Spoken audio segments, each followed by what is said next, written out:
Welcome to the deep dive. Today, we're going to try and crack open something that feels like a paradox in modern AI.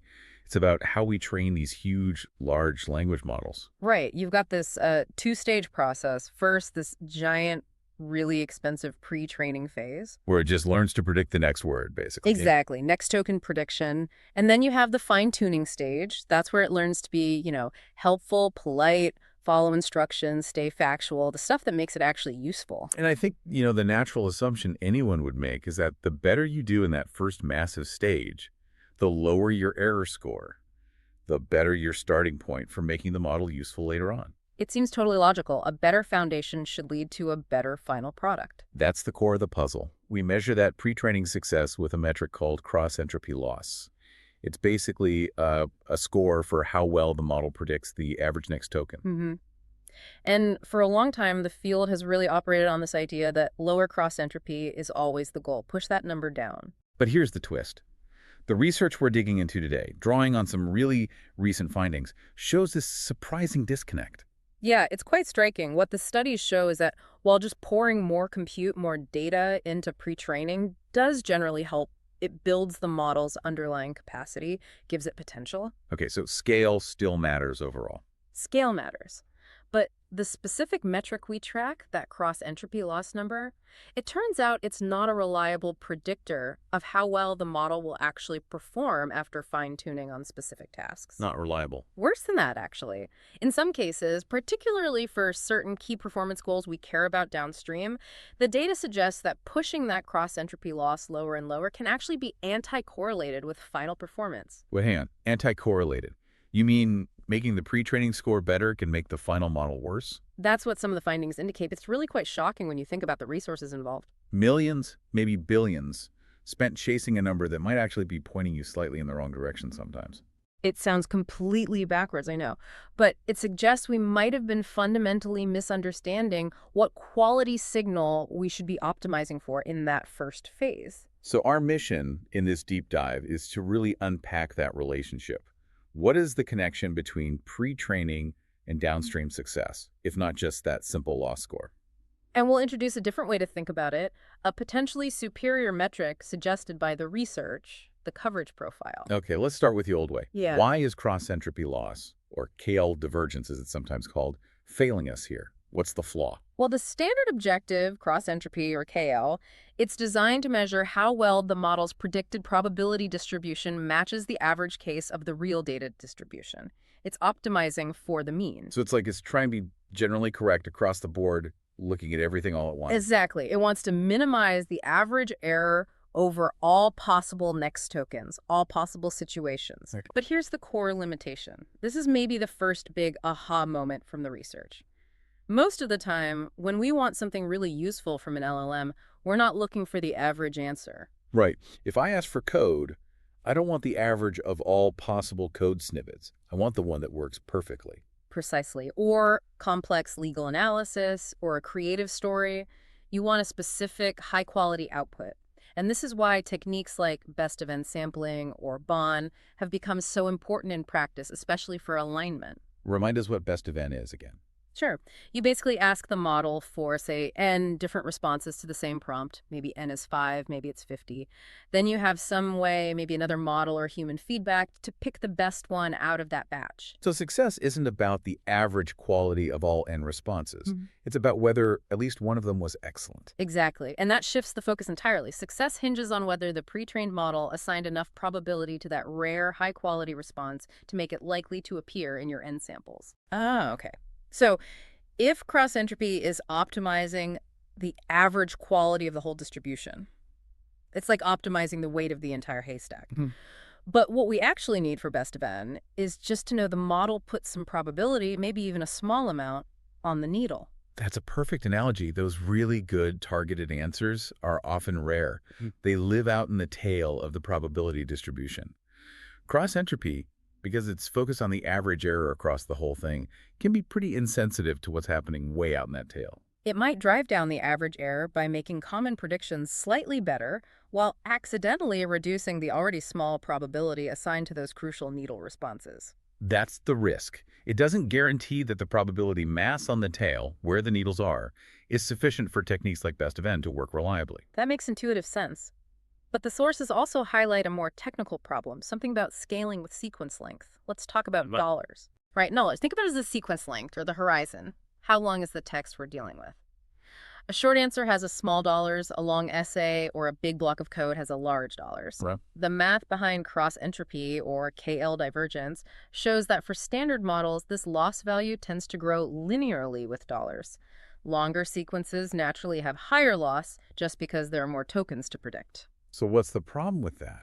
Seems expected. The problem comes when you think about what that implies for maintaining accuracy. If your error metric gets intrinsically worse just because the task is longer, the theory predicts something quite alarming. Uh-oh.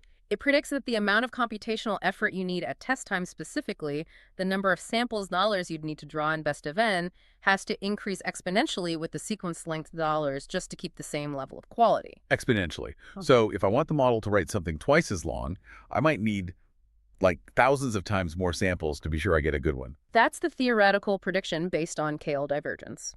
It suggests that achieving high quality on really long tasks would become computationally infeasible very quickly.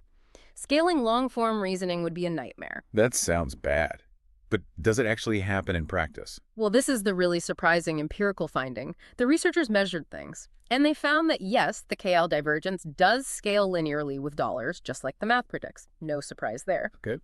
But when they measured the actual downstream performance, how well best of n worked using a better metric, they found that the model's ability to produce good results did not show this terrible exponential dependence on edge dollars once it converged. So the models are actually handling long sequences much better than the old KL metric would lead us to believe. Exactly. The models in practice are doing something smarter than the old theory accounts for. That empirical result is a huge clue that KL divergence is missing something fundamental about what makes these models work well, especially on longer tasks. All right, it shows KL is insufficient.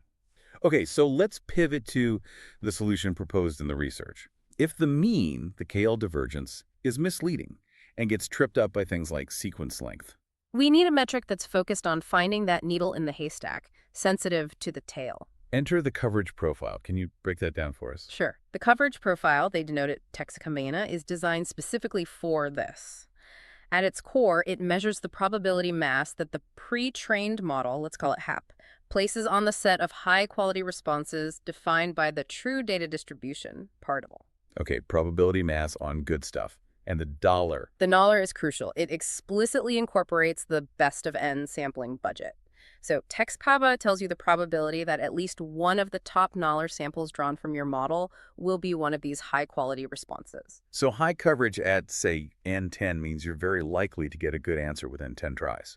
Exactly, and the theoretical results are strong here. The research shows that having a good coverage profile is both necessary and sufficient for downstream techniques like best of n and related alignment methods to succeed. Necessary and sufficient. That's a powerful claim.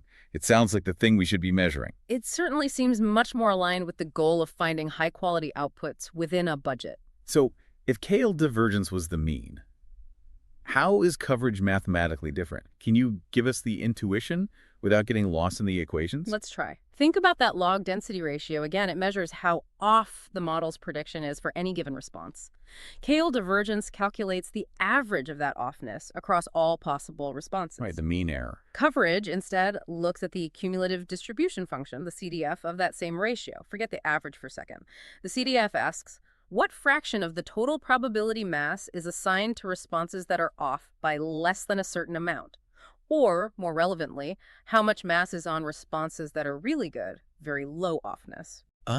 So it's not averaging the errors, it's summing up the probabilities of the best outcomes. Precisely. It focuses on the cumulative probability at the good end, the tail of the distribution where the high-quality, low-error responses live.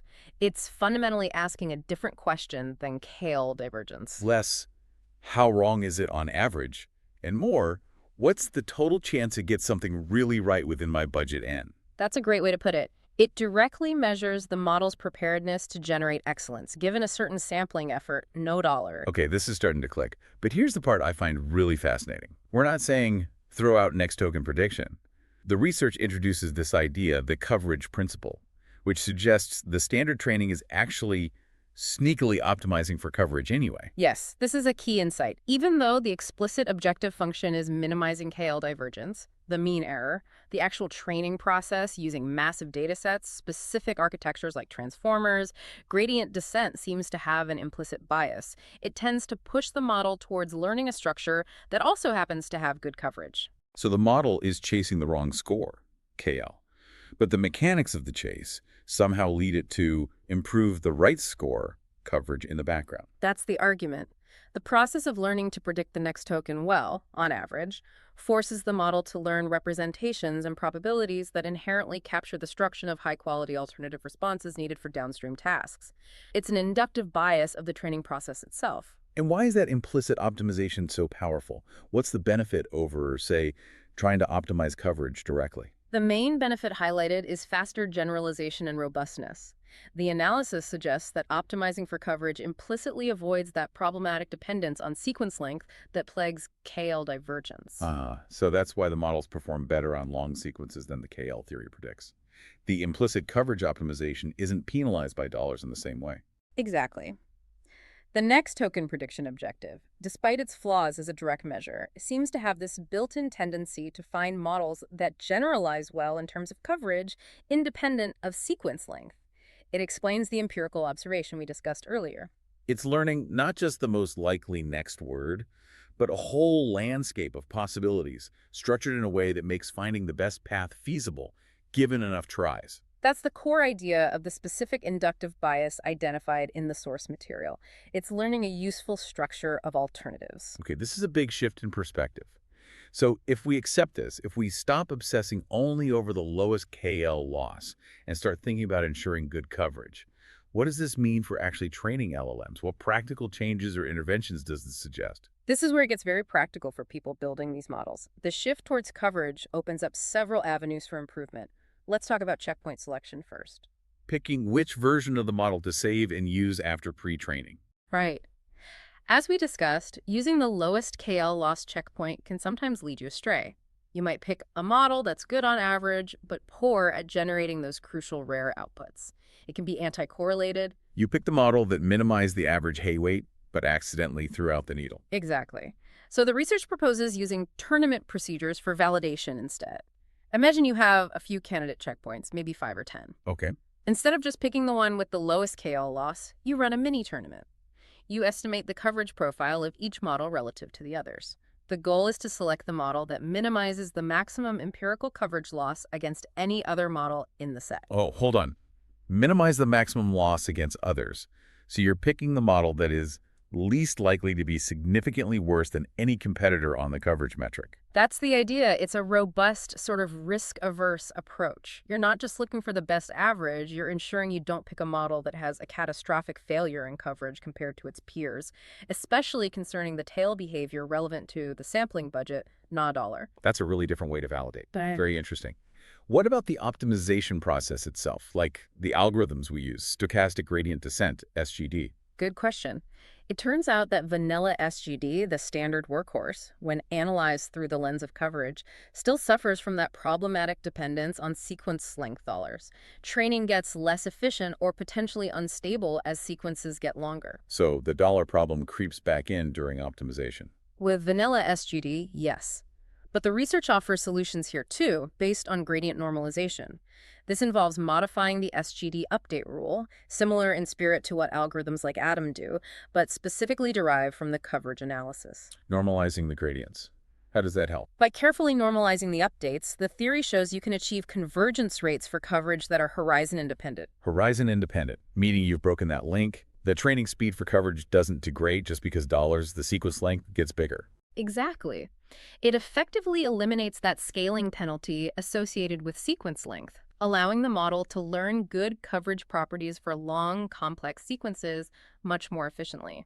The convergence rate actually matches the theoretical best possible rate you could get even with perfect knowledge, like the maximum likelihood estimator. That sounds like a massive practical win for training models capable of long-form reasoning or complex tasks. It potentially is, yes, a significant theoretical improvement with clear algorithmic implications. Okay, one more intervention mentioned was something about test time training. That sounds quite different. It is. This is a bit more frontier research. They propose a novel decoding strategy at test time when you're actually generating the response that combines sampling with token-level SGD updates. So you're actually tweaking the model while it's generating the answer. Kind of, yes. Traditionally, the model is fixed at test time. This approach allows for small dynamic adjustments to the model's parameters based on the prompt and the tokens generated so far within that test time process. Why would you do that? The analysis shows that this technique can actually help circumvent some of the lower bounds on performance related to sequence length, the dollars, that even normalized SGD faces during standard training. The paper calls it a provable benefit of being improper. Improper meaning you're deviating from the standard fixed model at test time assumption. You're using the test time budget, the N samples, not just for selection, but for a tiny bit of on-the-fly optimization. Essentially, yes. It's using that inference compute budget more actively to improve the effective coverage for the specific prompt being handled. It's a fascinating idea. Wow. Okay, so pulling this all together, the whole perspective really shifts. The big takeaway seems to be that success in LLM fine-tuning and alignment isn't fundamentally about minimizing the average prediction error across the board. No, that's chasing the mean. It's more about ensuring the pre-trained model assigns sufficient probability mass to the rare, high-quality responses. It's about the tail of the distribution. Preparedness for excellence, maybe. I like that framing. Preparedness for excellence. The coverage profile provides a mathematical language to talk about that preparedness, connecting pre-training to the downstream goals much more clearly than KL divergence did. But it's not the final word, is it? The research points towards future work. Right. They highlight that this current notion of coverage is still based on matching exact token sequences. The next frontier is likely semantic coverage, meaning a less rigid notion of coverage that understands when two different sequences of tokens actually represent the same idea or the same correct reasoning step. If the model produces an answer that's semantically perfect but uses slightly different words than the reference answer, semantic coverage would give it credit. So it's about understanding the meaning, not just the surface form. That seems crucial for evaluating real intelligence or reasoning. Exactly. It's probably a necessary step to get metrics that truly capture the generalization and abstract capabilities we want these models to have. Which leaves us, and you the listener, with a final provocative thought to chew on. If cross-entropy can sometimes be misleading, even anti-correlated with downstream success, should we rethink compute optimal training? Maybe we shouldn't always push pre-training KL loss down as low as absolutely possible. Perhaps we should stop training earlier, once a certain level of robust tail coverage is achieved, even if the average loss is still relatively high. If that initial coverage is truly the necessary and sufficient condition for successful alignment, then maybe all that extra compute spent grinding down the last few points of KL loss is, well, maybe not wasted, but perhaps suboptimal. Could we achieve aligned models faster, cheaper, by focusing on hitting that coverage target early? A question that could really change how we approach scaling and deploying these incredibly powerful and expensive models. Definitely food for thought. Indeed. Thank you for joining us for the deep dive.